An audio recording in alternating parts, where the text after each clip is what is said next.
7 పర్యాయాల పాటు ఈ యొక్క కార్యక్రమాన్ని నిర్వహించేందుకు వికసన శ్రీనివాస ట్రస్ట్ సంకల్పించిన వెంటనే శ్రీ పంచముఖ ఆంజనేయ స్వామి సంకీర్తన సభ్యులు ఆ యొక్క అధ్యక్షులు ధనరాజు గారు వారి యొక్క ముందు సభ్యులు ముందుకు వచ్చి 7 పర్యాయములు మేము చేయడానికి సిద్ధంగా ఉన్నామని చెప్పి ముందుకు రావడం చాలా సంతోషకరం.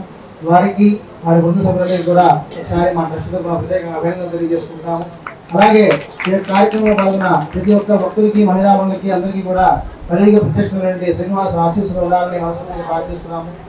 ఈ యొక్క వికల శ్రీనివాస ట్రస్ట్ ప్రధాన ఉద్దేశం తెనాలి పట్టణంలో సుందర మనోహరంగా నారాయణ అక్షాక్షరి దివ్యక్షేత్రం పేరుతో కళ్యాణ వెంకటేశ్వర స్వామి ఆలయాన్ని రూపకల్పన చేసేందుకు సంకల్పించాలని, దానికి గాను బాలాజీ పట్టణమైనటువంటి ఈ యొక్క ఇదే ప్రాంగణం నుండి దాదాపు 21,000 అడుగులలో ఇక నారాయణ అక్షాక్షరి దివ్యక్షేత్రాన్ని నిర్మించేందుకు మనం ప్రణాళిక సిద్ధం చేసుకోవడం జరిగింది. దానికి సంబంధించి భక్తుల దగ్గర నుండి మనం భూదాన విరాళాలు సేకరణ జరుగుతుంది. ఈ కార్యక్రమం భాగంగా ఈ రోజున మనకి భూదాన విరాళాన్ని అందించడానికి అనేక మంది ముందుకు వచ్చి తమ శక్తి మంది భూదానం అందజేస్తున్నారు. వారిలో బాలాజీగా పేట వాస్తవమైనటువంటి మహిళామణి గోదముడి వెండు శుభం గారు వారి యొక్క కుటుంబ సభ్యులతో కలిసి ఈ యొక్క దేవస్థానానికి అదే నారాయణ అక్షాక్షరి దివ్యక్షేత్రానికి